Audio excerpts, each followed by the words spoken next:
This year at the WTC, Orks are the master of war. As we look at the Great WAAAGH, they bring many dispositions from around the world. As orc players, war bosses represent the WAAAGH, we are able to see the diverse lists and dispositions that were brought forward.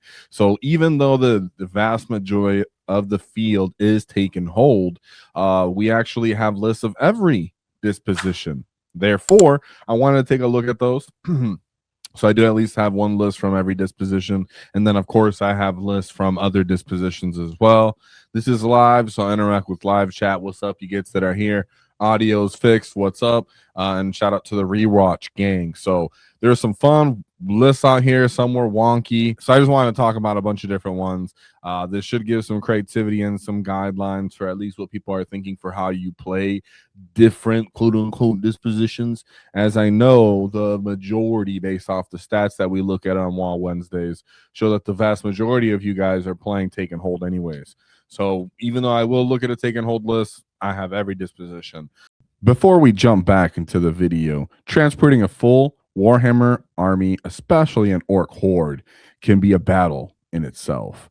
The oTTRPGo large magnetic miniature carrying case is built to carrying armies over 3,000 points with adjustable metal trays to give you room for everything from boys to vehicles, and your biggest centerpiece gets. Once your bases are magnetized, your model stays secured to the trays without being packed within foam. And because a massive army gets heavy fast, the case includes a detachable trolley handle and wheels, so you can roll the wall into your local battle. Check it out using my affiliate link in the description. It helps support WAAAGH tactics at no additional cost to you. Protect your models, save your backs, and roll into the next call of the WAAAGH.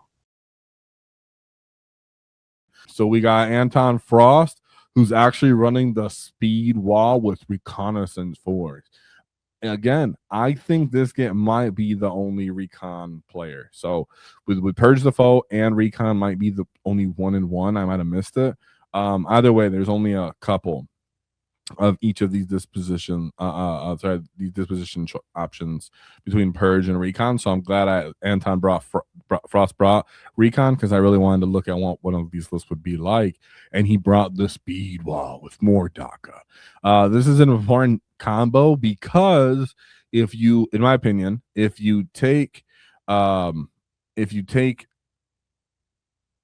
rolling death, for example, or something else that isn't more DACA for the one CP disposition, you lock the damage that it gives you. And more DACA unlocks infantry units that can give you damage backbone, because currently, in my opinion, speed wall really lacks that damage output. So more DACA is kind of very important, and it kind of goes with like the assault thing, the theme. So shout out to recon, another one where in theory orcs are liking it. I see people here and there drip feeding into it. I absolutely love that people are experimenting with dispositions, because the codex is going to be out and you have no idea if what you're running right now is even going to function the same way or be an option. And having the ability to play different dispositions is going to be strong and helpful for you. Not that you have to play all of them, but like at least if you play like 2, right? Like, all right, I know how to play 2 maybe, just to kind of understand. We have Big Mac with shock attack gun with the tank busters. No enhancements. Def Killer War Trike with a 3-man unit of bikers. No enhancements. 1 baby mech and then a WAAAGH Guts mech. 2 trucks.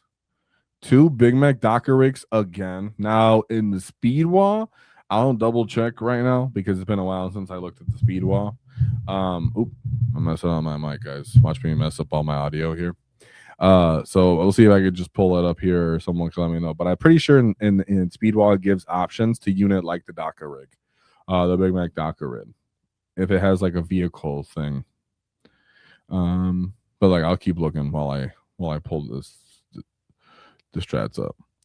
We have 3 minimum size units of Def Coptus. That was surprising to me at first, but then I'm like, wait a second, they can move 24 inches. And they can just go over anything because they're fly. So just take to the skies. So they're just ready to move over there. Boop. All right, took that table edge, table edge.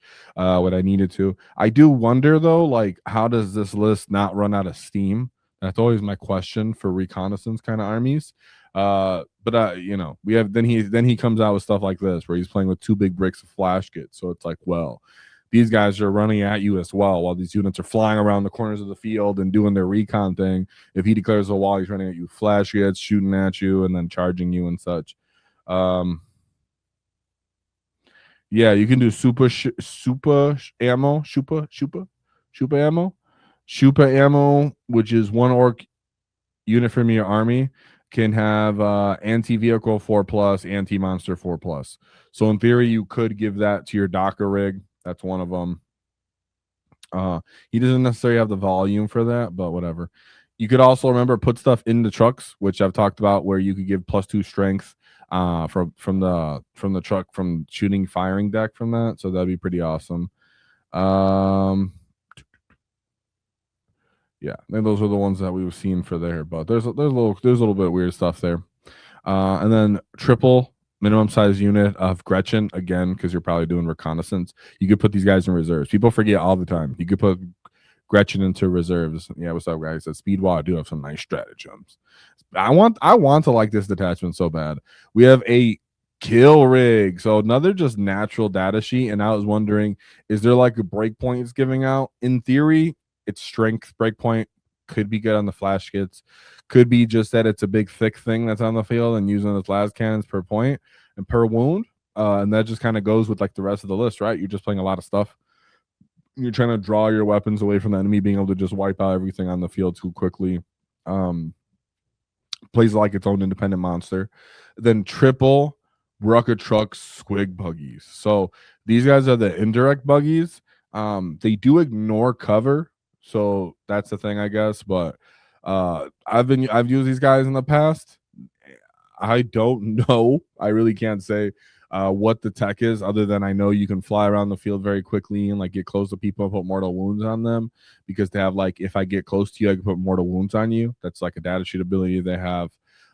If they see you, they get decent firepower and like blast into you as well. So very unusual list. A lot of small units. It's very cool to actually see buggies being incorporated. Small units of Death Coptus. Big Mac Docker Rig still finding their way on this list. And then a little bit of anti tank fire support and just long range firepower from like the tank busters, the looters, and stuff like that. So this list, nonetheless, Anton, looks very, very fun. So thank you very much for bringing that reconnaissance list, and it's very exciting to see. But I look forward to actually seeing the results of this, because I know I'm not sure about how this list runs. If you enjoyed the clip, check out the full video here. If you'd like to see more tactics, click here. Let's get stuck in, lads!